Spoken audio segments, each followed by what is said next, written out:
आज का हमारा टेस्ट जो है लाइफ इन द यूके का, वो टेस्ट नंबर 38 है और हम देखेंगे कि इसमें क्या क्वेश्चंस हैं। एक चीज़ मैं क्लैरिफाई कर दूं कि इससे पहले जो मैंने टेस्ट अपलोड किया है टेस्ट नंबर 37, उसमें क्वेश्चन नंबर 22 जो था वो था कि कौन सा वर्ड वाइकिंग लैंग्वेज से आया है। वो क्वेश्चन एक वर्ड के बारे में था और जो वर्ड करेक्ट आंसर था वो स्कांतोप था। वो मैंने टिक किया है, लेकिन मैंने उसके साथ रैबिट को भी कर दिया था।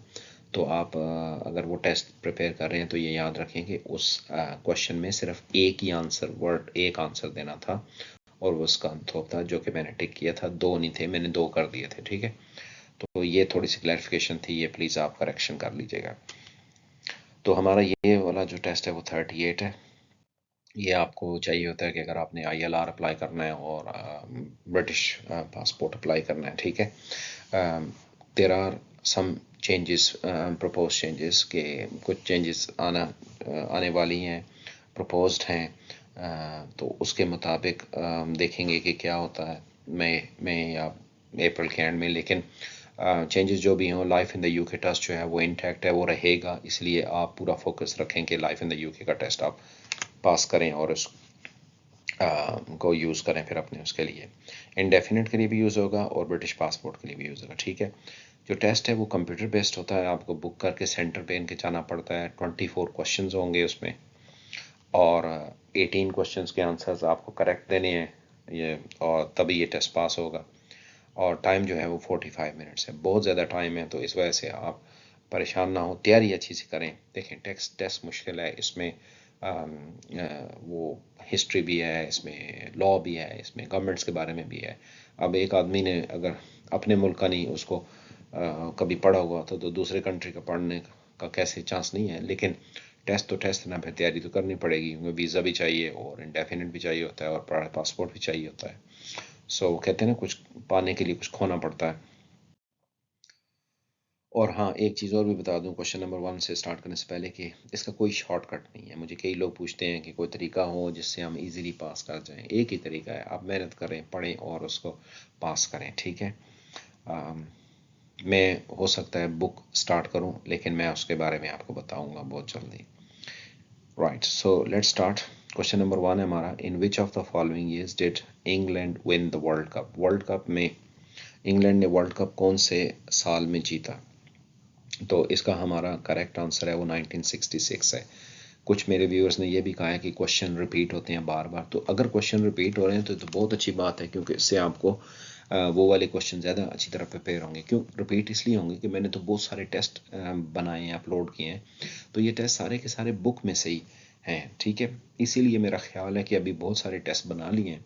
तो अभी आई थिंक आई शुड, मैंने 40 कर लेते हैं, इसको ये 38 है, दो और बना लूँगा और उसके बाद फिर हम बुक स्टार्ट करेंगे। ठीक है, मैं आपको प्रॉपर बुक टीच करूँगा। अब ये मैं आपको बताऊँगा कि आया मैं इस तरह पावर पॉइंट पे करूँ कि मैं एक ऑनलाइन क्लास अरेंज करूँ। तो बहरहाल वो आपको मैं बताऊँगा। ठीक है, नेक्स्ट क्वेश्चन है, during the Battle of Trafalgar Britain fought against. जो बैटल ऑफ ट्रफालगर थी ना, जो यानी ट्रफालगर की जंग, जिसके साथ बैटल लगा होगा तो इसका मतलब है वो उस जंग का नाम है। ठीक है, तो इस बैटल ऑफ ट्रफालगर में इंग्लैंड ने, ब्रिटेन ने किस कंट्री के खिलाफ लड़ाई की। France and Belgium, France and Spain, France and Italy, Italy और स्पेन। तो इसका करेक्ट आंसर है फ्रांस एंड स्पेन। ठीक है, सो बैटल ऑफ ट्रफालगर ये नेवी की जंग थी और ये दो उधर से फ्रांस और स्पेन के बहरी जहाज़ आए, तो इन्होंने भी फिर आगे से ज़ाहिर है मुकाबला किया। इसको बैटल ऑफ ट्रफालगर कहते हैं। ठीक है,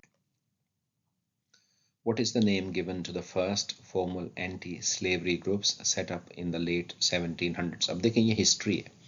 अब आप मुझे कहें कि इस क्वेश्चन को आसान बनाएं, मैं कोशिश करता हूं कि इसको आप आसान अल्फाज में ट्रांसलेट करके बताऊं, लेकिन ये इसको अवॉइड नहीं कर सकता। इसके पीछे एक बैकग्राउंड है, इसलिए किताब का पढ़ना लाजमी है। तो आई थिंक कि बाज़ लोगों को क्वेश्चन इसलिए भी समझ नहीं आती कि उनको पूरे का पूरा बैकग्राउंड नहीं समझ आ रहा होता। तो इस वजह से बस क्वेश्चन को अगर आप समझना है तो फिर ये जो मैं थोड़ी बहुत इन्फॉर्मेशन देता हूँ उसी में आप समझें। What's the name of given to the first formal anti slavery groups. 1700 के ज़माने में पहली बार बाकायदा तौर पर गुलामी, स्लेवरी गुलामी को कहते हैं, उसके खिलाफ एक मुहिम स्टार्ट हुई, उसके खिलाफ तहरीक स्टार्ट हुई, उसके खिलाफ लोगों ने प्रोटेस्ट शुरू करना किया। तो वो जो ग्रुप्स थे जो इसके स्लेवरी के खिलाफ बोलते थे, उनका नाम क्या था? बीफ ईटर्स, सफरेजेट्स, क्वैकर्स या कैन्यूट्स?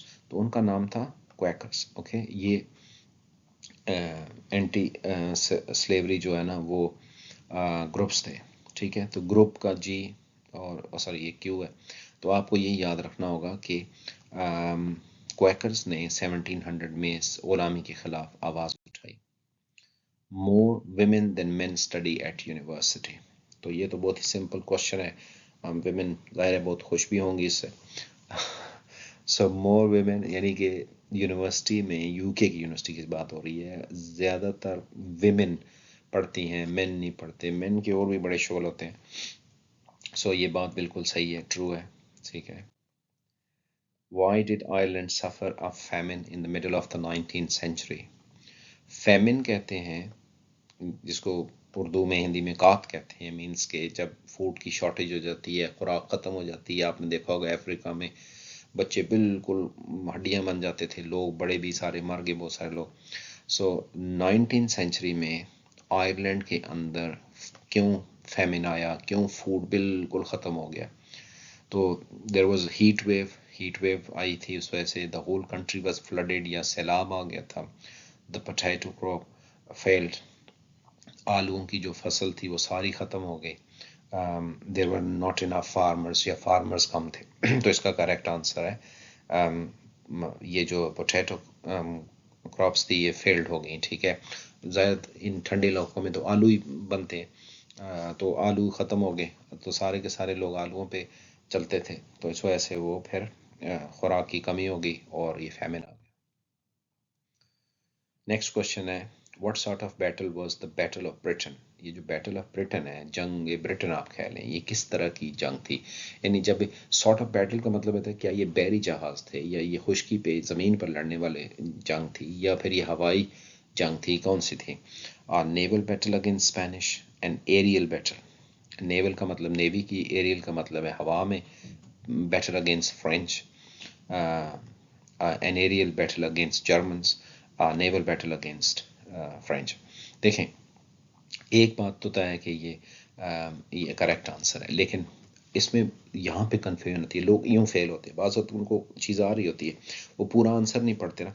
अब देखें, ये एरियल जंग थी, ये एरियल बैटल। देखें यहाँ तक दोनों आंसर बिल्कुल सेम है, लेकिन ये फ्रांस के ख़िलाफ़ है और ये जर्मनी के ख़िलाफ़ है। ठीक है, अब अगर आपने जल्दी में एरियल बैटल पढ़ा तो आपने कहा हाँ हाँ टीचर ने तो बताया था ना एरियल हवाई जहाज़ की, तो बस वो फ़ौरन इसको क्लिक कर लेंगे, नेक्स्ट पे जाएंगे नहीं, तो ज़ाहिर आंसर रॉन्ग हो जाएगा।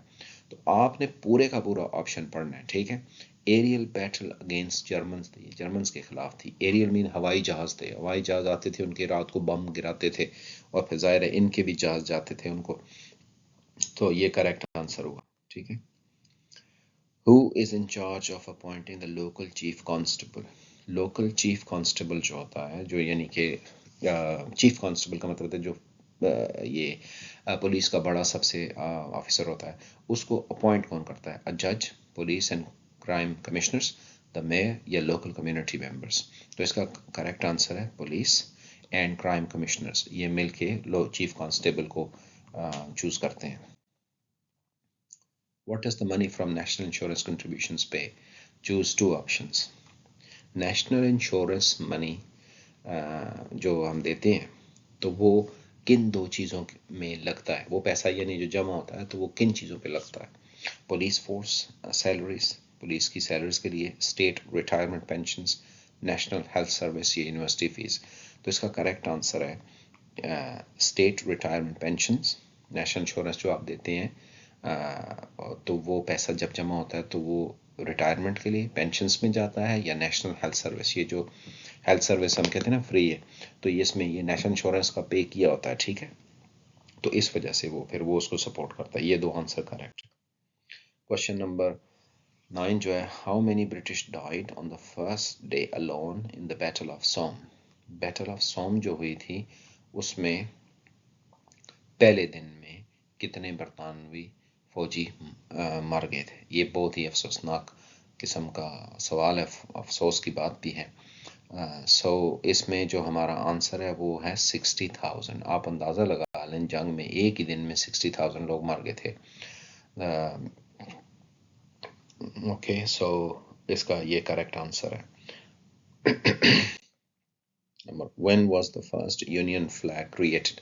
यूनियन फ्लैग जो इंग्लैंड का फ्लैग है, जो आपने देखा होगा ये इस तरह है, उसमें फिर ये क्रॉस है ऐसे, ये वाला तो ऐसे एक्स्ट्रा है, ठीक है। तो ये वाला यूनियन फ्लैग, ये इंग्लैंड का जो फ्लैग, उसको यूनियन फ्लैग कहते हैं।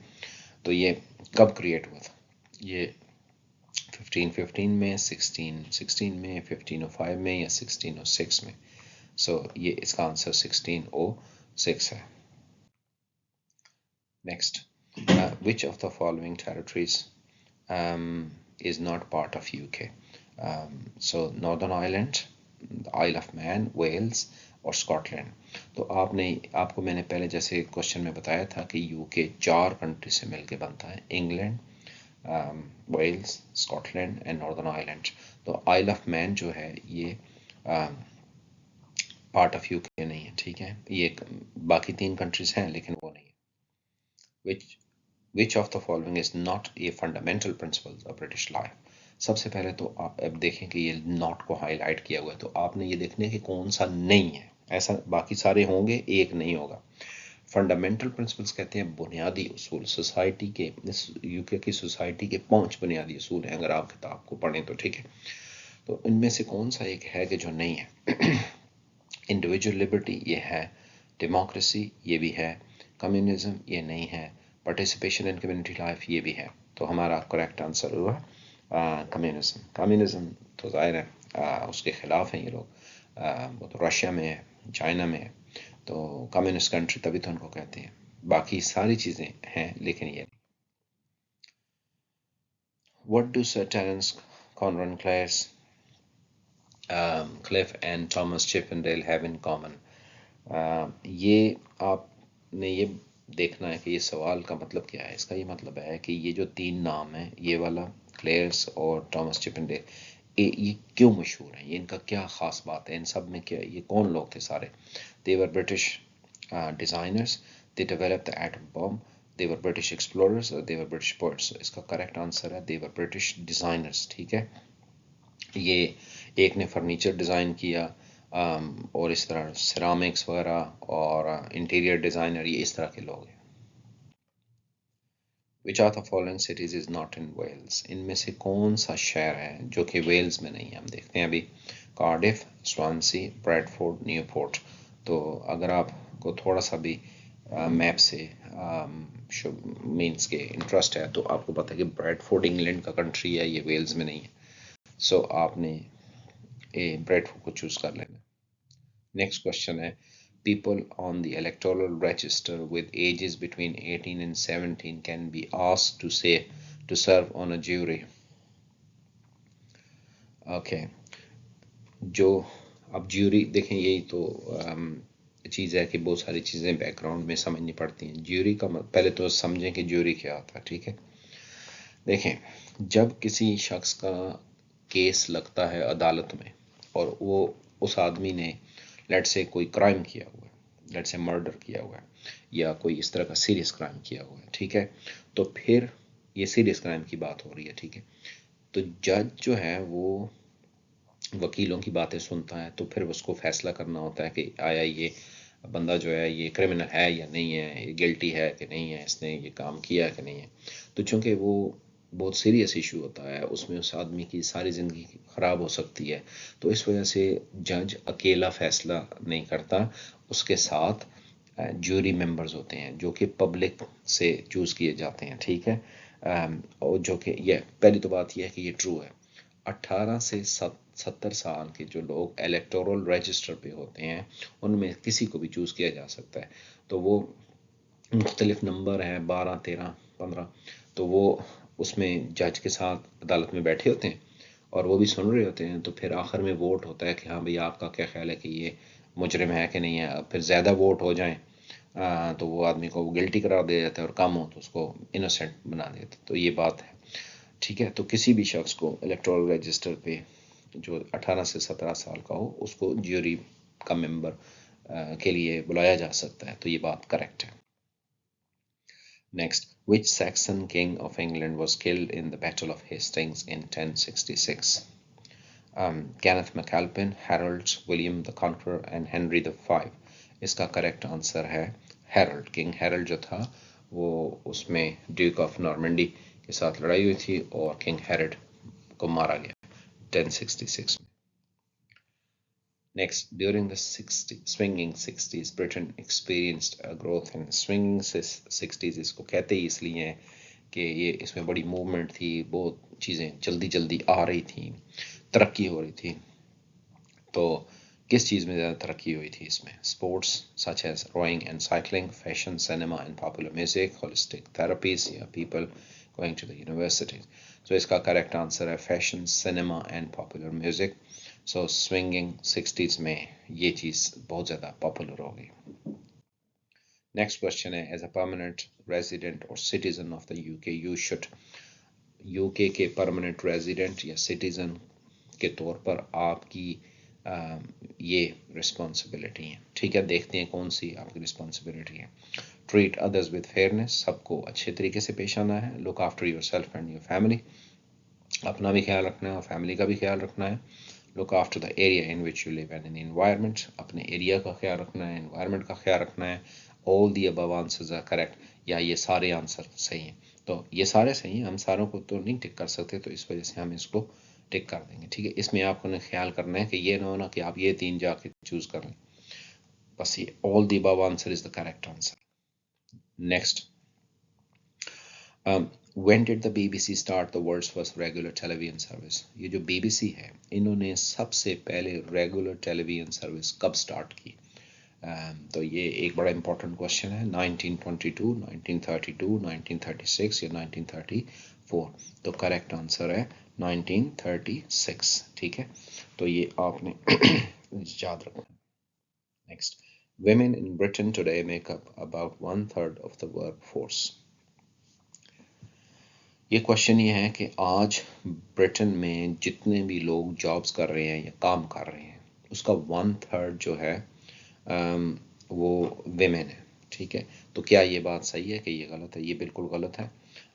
बेसिकली तकरीबन हाफ जो है ना वो वर्क फोर्स विमेन का है, 1/3 नहीं है, हाफ है। 50% मेन है, 50% विमेन है। नेक्स्ट क्वेश्चन है, the evacuation of British and the French soldiers from France in a huge naval operation during the World War II gave rise to which phrase? अब आपको ये बात समझनी है कि वर्ल्ड वॉर 2 जो कि जिसमें बरतानिया और फ्रांस एक ग्रुप में थे और ये लोग जर्मनी के खिलाफ जंग कर रहे थे। तो एक मौका आया कि जर्मनी ने इनको फंसा दिया, आप यूँ कह लें।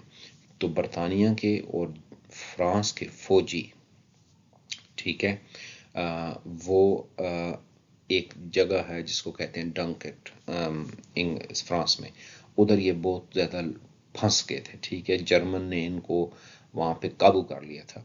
अगर वहाँ से ये निकालते ना तो वो तकरीबन 3 लाख लोग वहाँ, 3 लाख फौजी वहाँ पे मुआसरे में आ गए थे, घेरा कर लिया था उनको।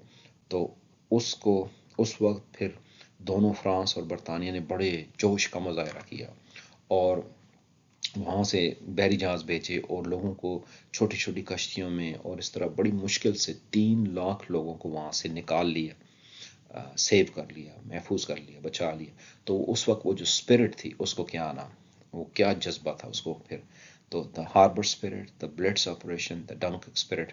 मैंने जैसे कि आपको बताया कि फ्रांस में डंकिक के मकाम पर उनको फंसाया, तो ये डंकिक स्पिरिट के नाम से है, ठीक है। ये बैकग्राउंड आपको अगर ना बताऊं तो फिर मुश्किल हो जाता है समझना। Next, which program helps 16 and 17-year-olds develop their skills and are part of community projects? इनमें से ये 4 प्रोग्राम्स के नाम लिखे हुए हैं, इनमें से कौन सा प्रोग्राम है जो 16 से 17 साल के लोगों को उनकी स्किल्स डेवलप करने के लिए और कम्युनिटी प्रोजेक्ट्स करने के लिए हेल्प करता है? the Youth Working Program, the National Development Program, the National Citizen Service Program, the National Skills Development. तो ये आपका करेक्ट आंसर है, the national citizen service programme, इसको NCSP भी कहते हैं, ठीक है। नेक्स्ट क्वेश्चन है, queen Victoria became queen in, queen Victoria कब क्वीन बन एक्सक्यूज मी, 1837 में, 1847 में, या 35 में, या 36 में? तो करेक्ट आंसर है 1837 में क्वीन विक्टोरिया जो है वो क्वीन बन गई। हमारा लास्ट क्वेश्चन है कि who wrote the books pride and prejudice and sense and sensibility. ये दो किताबें हैं, नॉवेल्स हैं, बहुत ही ज़बरदस्त नॉवेल्स हैं, अगर आप कभी शौक पढ़ लें। सो प्राइड एंड प्रेजुडिस और सेंस एंड सेंसिबिलिटी ये कौन से किस शख्स ने लिखी हैं, किस राइटर ने लिखी हैं? Charles Dickens, Robert Louis Stevenson ने, या एवेलिन वॉर है, या जेन ऑस्टिन ने? तो ये जेन ऑस्टिन ने ये दोनों किताबें लिखी हैं, ये फीमेल राइटर थी और इसने ये किताब लिखी है, ठीक है। तो इस तरह हमारा ये आज का टेस्ट ख़त्म हुआ। कोई क्वेश्चन अगर आपको समझ ना आ रहा हो तो मुझसे आप मैसेज करके पूछ सकते हैं, प्रैक्टिस करें और किताब भी पढ़ें। ओके, रोज़ एक टेस्ट करने की कोशिश करें, उसको समझने की कोशिश करें। जहाँ वीडियो समझ नहीं आती रोकें और उसको क्वेश्चन को लिखें, आंसर्स को देखें गौर से कि किस तरह आप उसका कोई लिंक बना सकते हैं, ठीक है। तो अब आपके साथ अगले टेस्ट में मुलाकात होगी। Alright, bye.